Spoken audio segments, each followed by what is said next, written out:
നമസ്കാരം, ഞാൻ രജനി അഭിലാഷ്. ആനന്ദ് ഇന്റർനാഷണൽ ന്യൂസിലേക്ക് സ്വാഗതം. പ്രധാന വാർത്തകൾ. ചൈനയിൽ ചുഴലിക്കാറ്റ് വരുന്നു, അതിജാഗ്രതാ നിർദ്ദേശം. വടക്കൻ ചൈനയിലുടനീളം ഈ വാരാന്ത്യത്തിൽ ശക്തമായ കാറ്റിന് സാധ്യതയെന്ന് കാലാവസ്ഥാ മുന്നറിയിപ്പ്. ആഫ്രിക്കയുടെ കിഴക്കുള്ള ഫ്രഞ്ച് അധിനിവേശ പ്രദേശമായ റീയൂണിയൻ ദ്വീപുകളിൽ ചിക്കൻ ഗുനിയ വ്യാപനം. ഇന്ത്യയിൽ അതീവ ജാഗ്രതാ മുന്നറിയിപ്പ്. ട്രംപിന്റെ താരിഫ് വർധനവ് കാരണം യുഎസിൽ കോഫി കുടി വരെ പൊള്ളിത്തുടങ്ങി. കുതിച്ചുയരുന്നു കോഫി വില. റഷ്യൻ ഉക്രൈൻ സംഘർഷം അവസാനിപ്പിക്കാൻ വീണ്ടും യുഎസ് ശ്രമം. പുടിന്റെ നടപടികൾ ട്രംപിന് കടുത്ത അമർഷം. സെന്റ് പീറ്റേഴ്സ്ബർഗിൽ വെച്ച് യുഎസ് പ്രതിനിധി സ്റ്റീവ് വിറ്റ്കോഫ് വ്ളാഡിമിർ പുടിനെ കണ്ടു ചർച്ച നടത്തി. ഉക്രൈനെ വിഭജിക്കണമെന്ന് യുഎസിന്റെ ഉക്രൈൻ പ്രതിനിധി കേറ്റ് കെല്ലോഗ് പറഞ്ഞതായി ടൈംസ് റിപ്പോർട്ടിനെ തുടർന്ന് പ്രതിഷേധം ശക്തം. പ്രസ്താവന നിരസിച്ച് കെല്ലോഗ്. വിദേശ നയ താൽപര്യങ്ങൾക്ക് വിരുദ്ധമായി നിലപാടെടുക്കുന്ന നിയമപരമായ സ്ഥിര താമസക്കാരെ പോലും യുഎസിൽ നിന്നും നാടുകടത്താൻ തക്ക അധികാരം ഡൊണാൾഡ് ട്രംപ് ഭരണകൂടത്തിന് ഉറപ്പിച്ച് കോടതി. കുവൈറ്റിൽ വൈദ്യുതി പ്രതിസന്ധി രൂക്ഷമായ സാഹചര്യത്തിൽ ദുഹർ അൽസർ നമസ്കാരങ്ങൾ ഒറ്റ സമയത്ത് മാത്രമായി പരിമിതപ്പെടുത്താൻ ആലോചന. ദുബായിൽ ഇന്ത്യയുടെ ഭാരത് മാർട്ട് പദ്ധതി അടുത്ത വർഷം യാഥാർത്ഥ്യമാകും. വാർത്തകൾ വിശദമായി. 50 കിലോഗ്രാമിൽ താഴെ ഭാരമുള്ള ആളുകൾ പറന്നു പോകാൻ തക്ക കാറ്റ് വീശാൻ സാധ്യതയുണ്ടെന്ന റിപ്പോർട്ടിനെ തുടർന്ന് ചൈനയിൽ അതിജാഗ്രതാ നിർദ്ദേശം. വടക്കൻ ചൈനയിലുടനീളം ഈ വാരാന്ത്യത്തിൽ ശക്തമായ കാറ്റിന് സാധ്യതയെന്ന് കാലാവസ്ഥാ മുന്നറിയിപ്പ്. തൊഴിൽശാലകൾ അടച്ചുപൂട്ടി, ജനങ്ങളോട് വീടുകളിൽ സുരക്ഷിതരായിരിക്കാൻ നിർദ്ദേശം. ക്ലാസുകൾ താൽക്കാലികമായി നിർത്തിവെച്ചു. പൊതുപരിപാടികൾ റദ്ദാക്കി ചൈനീസ് സർക്കാർ. ദശലക്ഷക്കണക്കിന് ആളുകളോട് വീടിനുള്ളിൽ തന്നെ തുടരാൻ അഭ്യർത്ഥിച്ചു. ഒരു ദശാബ്ദത്തിനിടെ ആദ്യമായി ബീജിംഗ് ചുഴലിക്കാറ്റിന് ഓറഞ്ച് അലർട്ട് നൽകി. മംഗോളിയയിൽ നിന്നും തെക്കുകിഴക്കായി നീങ്ങുന്ന തണുത്ത ചുഴലിക്കാറ്റ് വെള്ളിയാഴ്ച മുതൽ ഞായറാഴ്ച വരെ ബീജിംഗ്, ടിയാജിൻ, ഹെബൈൻ മേഖലകളിലെ മറ്റ് ഭാഗങ്ങൾ എന്നിവിടങ്ങളിൽ മണിക്കൂറിൽ 150 കിലോമീറ്റർ വേഗതയിൽ വീശുമെന്ന് മുന്നറിയിപ്പുണ്ട്.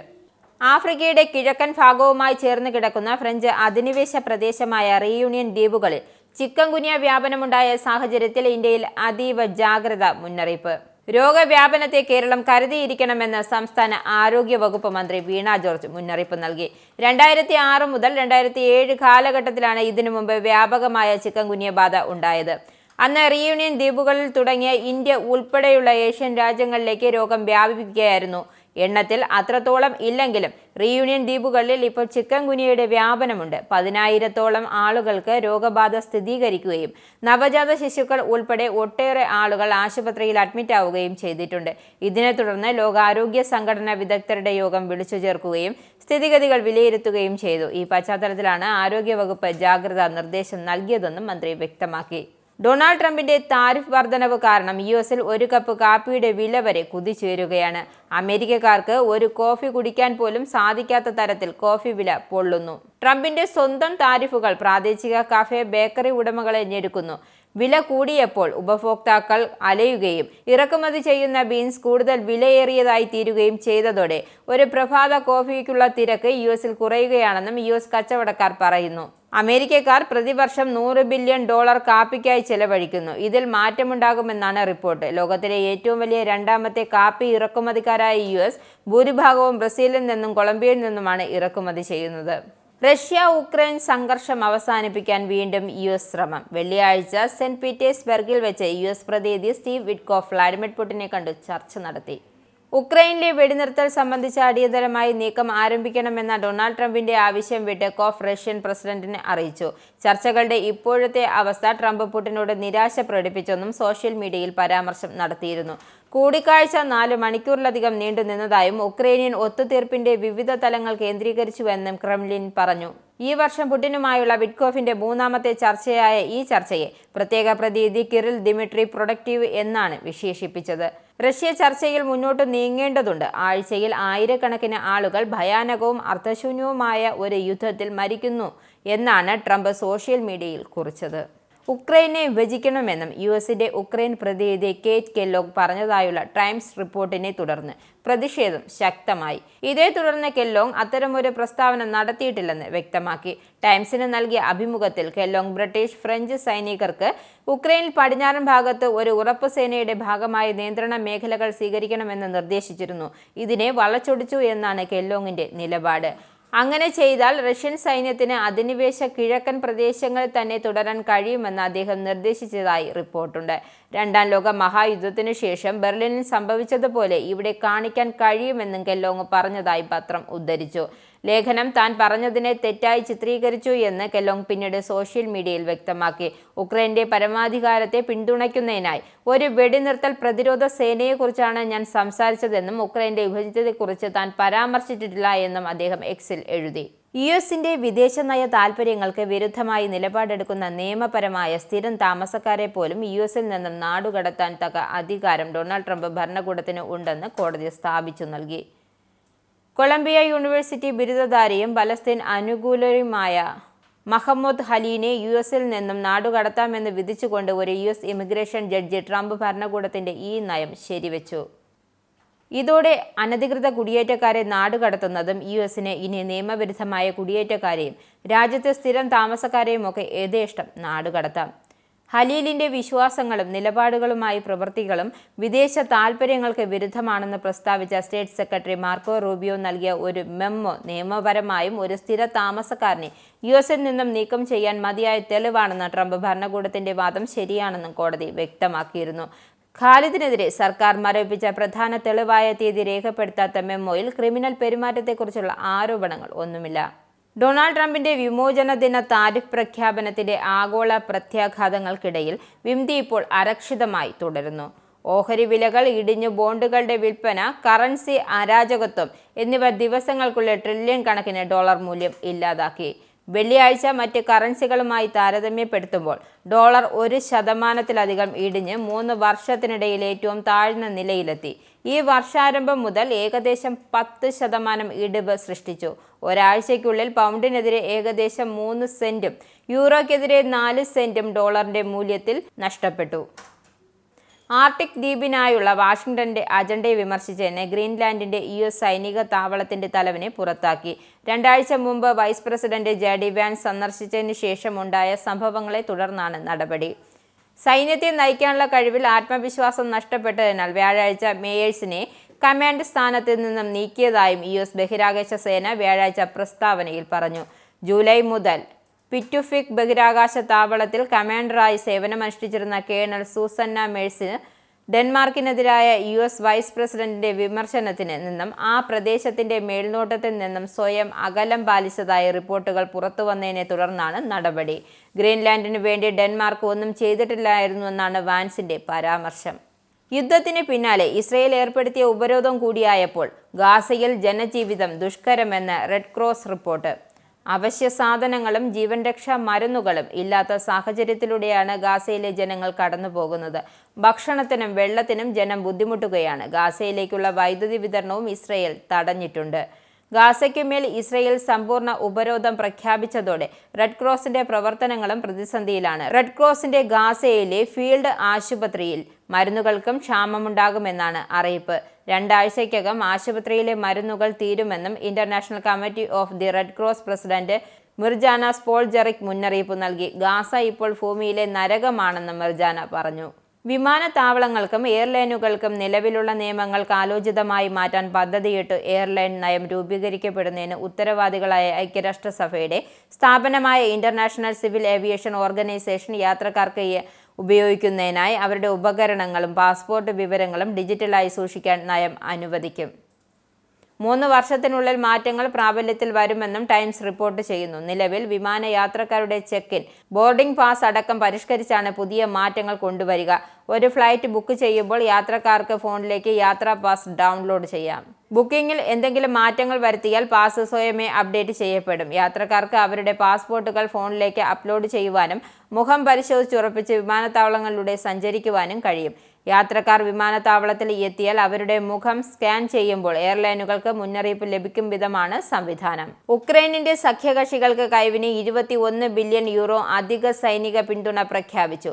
വെടിനിർത്തൽ കരാറിനെ ചൊല്ലി യുഎസ് നേതൃത്വത്തിലുള്ള ചർച്ചകൾ വൈകിപ്പിക്കുകയും വ്ളാഡിമിർ പുടിൻ കാലതാമസം വരുത്തുകയും ചെയ്തതായി സഖ്യകക്ഷികൾ സംയുക്ത യോഗത്തിൽ ആരോപിച്ചു. ബ്രസീലിൽ നടന്ന ഉക്രൈൻ പ്രതിരോധ കോൺടാക്ട് ഗ്രൂപ്പിന്റെ യോഗത്തിൽ സംസാരിച്ച ബ്രിട്ടീഷ് പ്രതിരോധ secretary John Healy Donald Trump നിർദ്ദേശിച്ച 30 ദിവസത്തെ പോരാട്ടം താൽക്കാലികമായി നിർത്തിവെക്കൽ റഷ്യൻ പ്രസിഡന്റ് നിരസിച്ചതിനെ വിമർശിച്ചു.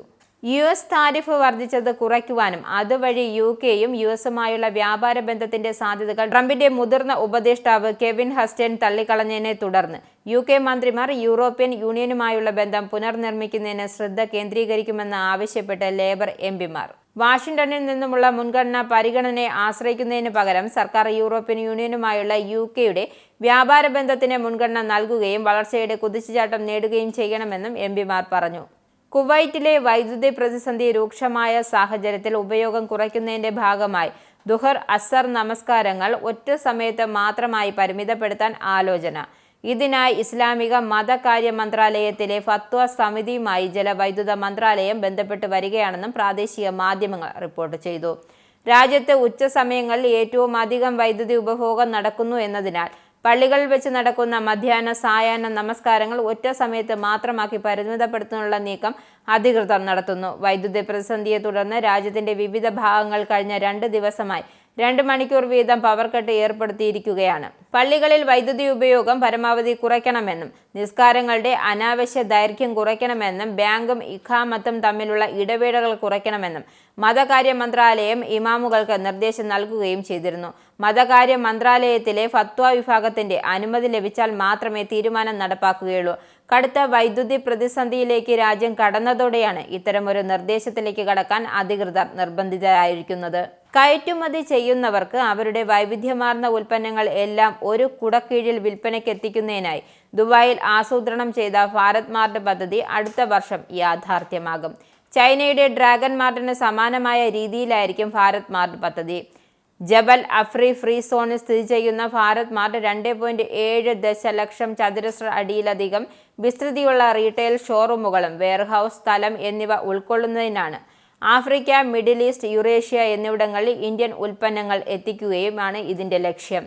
ദുബായ് കിരീടാവകാശി Sheikh Hamdan bin Mohammed bin Rashid Al Maktoum ഇന്ത്യയിലേക്കുള്ള തന്റെ ആദ്യ ഔദ്യോഗിക സന്ദർശനം അവസാനിപ്പിച്ച് നാട്ടിൽ തിരിച്ചെത്തിയ ഉടൻ തന്നെ ഇക്കാര്യത്തിൽ പ്രഖ്യാപനം വന്നു. കഴിഞ്ഞ ദിവസം ഷെയ്ഖ് ഹംദാദിന്റെ ഇന്ത്യയുടെ വാണിജ്യ വ്യവസായ മന്ത്രി പീയൂഷ് ഗോയലിന്റെയും സാന്നിധ്യത്തിൽ കമ്പനി പദ്ധതിയുടെ വെർച്വൽ മോഡൽ അനാച്ഛാദനം ചെയ്തു. ഇനിയൊരു ഇടവേള. വീണ്ടും വാർത്തകളിലേക്ക്. ഇനി നാഷണൽ ഹൈലൈറ്റ്സ്. തമിഴ്നാട് BJPയെ നയനാർ നാഗേന്ദ്രൻ നയിക്കും. BJP സംസ്ഥാന അധ്യക്ഷ സ്ഥാനത്തേക്ക് നയനാർ നാഗേന്ദ്രൻ തിരഞ്ഞെടുക്കപ്പെട്ടു. നയനാർ നാഗേന്ദ്രൻ മാത്രമാണ് പത്രിക സമർപ്പിച്ചത്. നയനാറിനെ നിലവിലെ സംസ്ഥാന അധ്യക്ഷൻ K. അണ്ണാമലയും വാനതി ശ്രീനിവാസനും H. രാജയും പൊൻ രാധാകൃഷ്ണനും പിന്തുണച്ചിട്ടുണ്ട്. അധ്യക്ഷ സ്ഥാനത്തേക്ക് അപേക്ഷ ക്ഷണിച്ചിട്ടുള്ള BJPയുടെ വിജ്ഞാപനത്തിൽ ഏറ്റവും കുറഞ്ഞത് 10 വർഷമെങ്കിലും പ്രവർത്തകനാകണമെന്ന നിബന്ധന ഉൾപ്പെടുത്തിയിരുന്നു. ഇത് 2017 പാർട്ടിയിലെത്തിയ നയനാർ നാഗേന്ദ്രയ്ക്ക് തിരിച്ചടിയാകുമെന്നു കരുതി. എന്നാൽ പാർട്ടി കേന്ദ്ര നേതൃത്വത്തിന്റെ അറിവോടെ നയനാർ ഇളവ് നൽകുകയായിരുന്നു. 2026 നിയമസഭാ തെരഞ്ഞെടുപ്പിൽ DMKയ്ക്ക് എതിരെ മത്സരിക്കാൻ അണ്ണാ DMK BJP സഖ്യം കേന്ദ്ര ആഭ്യന്തര വകുപ്പ് മന്ത്രി അമിത്ഷാ പങ്കെടുത്ത സംയുക്ത വാർത്താ സമ്മേളനത്തിലാണ് സഖ്യത്തെ പ്രഖ്യാപിച്ചത്. തിരഞ്ഞെടുപ്പിൽ NDAയും AIDMKയും general secretary Edappadi K. Palaniswami നയിക്കുമെന്ന് അമിത്ഷാ പ്രഖ്യാപിച്ചു. DMK സർക്കാരിനെതിരെ നിയമസഭാ തെരഞ്ഞെടുപ്പിൽ ജനം വോട്ട് ചെയ്യും. സർക്കാരിന്റെ ജനദ്രോഹ നയങ്ങൾ NDA തുറന്നുകാട്ടും. അണ്ണാ DMKയുടെ ആഭ്യന്തര കാര്യങ്ങളിൽ ഇടപെടില്ല. നീറ്റും മണ്ഡല പുനർനിർണയ വിഷയങ്ങൾ ചർച്ച ചെയ്യുമെന്നും അമിത്ഷാ കൂട്ടിച്ചേർത്തു. മലപ്പുറം ജില്ലയ്ക്കെതിരെ വിദ്വേഷ പരാമർശം നടത്തിയെന്ന് മുസ്ലിം ലീഗ് ആരോപിച്ച വെള്ളാപ്പള്ളി നടേശനെ പിന്തുണച്ച് മുഖ്യമന്ത്രി Pinarayi Vijayan.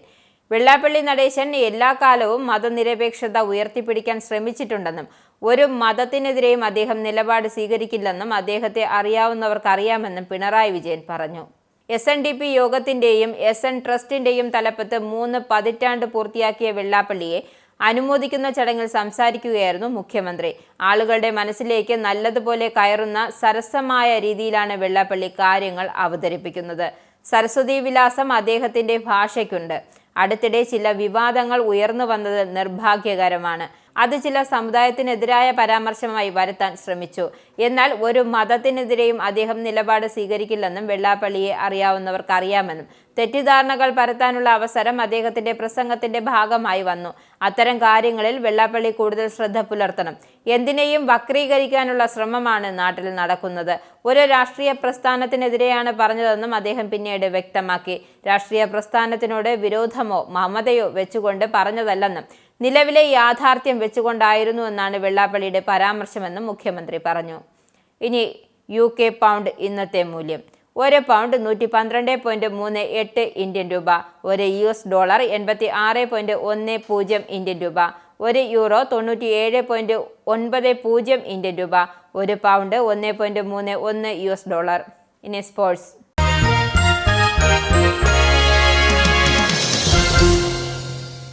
Indian super league ഫുട്ബോളിൽ 11ാം സീസണിന്റെ ഫൈനൽ ചരിത്രത്തിലേക്കുള്ള വാതിലാണ്. സാൾട്ട് ലേക്ക് സ്റ്റേഡിയത്തിൽ മോഹൻ ബഗാൻ സൂപ്പർ ജെയിൻസ് ജയിച്ചാൽ ബംഗളൂരു FC കപ്പുയർത്തിയാലും അതിനൊപ്പം അപൂർവമായ നേട്ടങ്ങളുടെ പെരുമഴ കൂടിയാകും. ഇന്ത്യൻ ഫുട്ബോളിന്റെ ചരിത്രമുറങ്ങുന്ന മൈതാനത്ത് ശനിയാഴ്ച രാത്രി 7:30 മോഹൻ ബഗാനും ബംഗളൂരു FCയും കിരീട പോരാട്ടത്തിന് ഇറങ്ങുന്നത്. സീസണിൽ 2 തവണ മുഖാമുഖം വന്നപ്പോൾ ഓരോ ജയവും ഇരു ടീമുകളും നേടി. പ്രധാന വാർത്തകൾ ഒരിക്കൽ കൂടി. ചൈനയിൽ ചുഴലിക്കാറ്റ് വരുന്നു, അതിജാഗ്രതാ നിർദ്ദേശം. വടക്കൻ ചൈനയിലുടനീളം ഈ വാരാന്ത്യത്തിൽ ശക്തമായ കാറ്റിന് സാധ്യതയെന്ന് കാലാവസ്ഥാ മുന്നറിയിപ്പ്. ആഫ്രിക്കയുടെ കിഴക്കുള്ള ഫ്രഞ്ച് അധിനിവേശ പ്രദേശമായ റീയൂണിയൻ ദ്വീപുകളിൽ ചിക്കൻ ഗുനിയ വ്യാപനം. ഇന്ത്യയിൽ അതീവ ജാഗ്രതാ മുന്നറിയിപ്പ്. ട്രംപിന്റെ താരിഫ് വർധനവ് കാരണം US-ൽ കോഫി കുടി വരെ പൊള്ളിത്തുടങ്ങി. കുതിച്ചുയരുന്നു കോഫി വില. റഷ്യൻ ഉക്രൈൻ സംഘർഷം അവസാനിപ്പിക്കാൻ വീണ്ടും US ശ്രമം. പുടിന്റെ നടപടികൾ ട്രംപിന് കടുത്ത അമർഷം. സെന്റ് പീറ്റേഴ്സ്ബർഗിൽ വെച്ച് US പ്രതിനിധി സ്റ്റീവ് വിറ്റ്കോഫ് വ്ളാഡിമിർ പുടിനെ കണ്ട് ചർച്ച നടത്തി. ഉക്രൈനെ വിഭജിക്കണമെന്ന് US-ന്റെ ഉക്രൈൻ പ്രതിനിധി കേറ്റ് കെല്ലോഗ് പറഞ്ഞതായി ടൈംസ് റിപ്പോർട്ടിനെ തുടർന്ന് പ്രതിഷേധം ശക്തം. പ്രസ്താവന നിരസിച്ച് കെല്ലോഗ്. വിദേശ നയ താൽപര്യങ്ങൾക്ക് വിരുദ്ധമായി നിലപാടെടുക്കുന്ന നിയമപരമായ സ്ഥിര താമസക്കാരെ പോലും US-ൽ നിന്നും നാടുകടത്താൻ തക്ക അധികാരം ഡൊണാൾഡ് ട്രംപ് ഭരണകൂടത്തിന് ഉറപ്പിച്ച് കോടതി. കുവൈറ്റിൽ വൈദ്യുതി പ്രതിസന്ധി രൂക്ഷമായ സാഹചര്യത്തിൽ ദുഹർ അൽസർ നമസ്കാരങ്ങൾ ഒറ്റ സമയത്ത് മാത്രമായി പരിമിതപ്പെടുത്താൻ ആലോചന. ദുബായിൽ ഇന്ത്യയുടെ ഭാരത് മാർട്ട് പദ്ധതി അടുത്ത വർഷം യാഥാർത്ഥ്യമാകും. ഈ ബുള്ളറ്റിൻ ഇവിടെ സമാപിക്കുന്നു. നമസ്കാരം. നിങ്ങൾക്കും ആനന്ദ മീഡിയയുടെ പ്രേക്ഷകരിൽ ഒരാളാകണ്ടേ? യൂറോപ്പിലും US-ലും ആഫ്രിക്കയിലും അടക്കം പ്രവാസികൾ ഉള്ളയിടങ്ങളിലൊക്കെ ജനപ്രിയ ചാനലുമായി ആനന്ദ് മീഡിയ ഒപ്പമുണ്ട്. ഏഷ്യാനെറ്റ് ഫ്ലവേഴ്സ് അടക്കം നിങ്ങളുടെ വിരൽത്തുമ്പിലെത്തും. ആദ്യം റോക്കു ബോക്സ് സ്വന്തമാക്കുക. അതിൽ നിന്നും ആനന്ദ് മീഡിയ ആപ്ലിക്കേഷൻ ഡൗൺലോഡ് ചെയ്യുക, ഇൻസ്റ്റാൾ ചെയ്യുക. എന്നിട്ട് 0208586651 എന്ന നമ്പറിൽ ഞങ്ങളുടെ കസ്റ്റമർ കെയറിൽ ബന്ധപ്പെടുക. അല്ലെങ്കിൽ +91 735 660 3747 എന്ന നമ്പറിൽ വാട്സപ്പ് ചെയ്യുക. ആനന്ദ് മീഡിയയുടെ സേവനങ്ങൾ സ്വന്തമാക്കുക. മറ്റു ചാനലുകൾക്കൊപ്പം ആനന്ദ് TVയും എൻജോയ് ചെയ്യുക.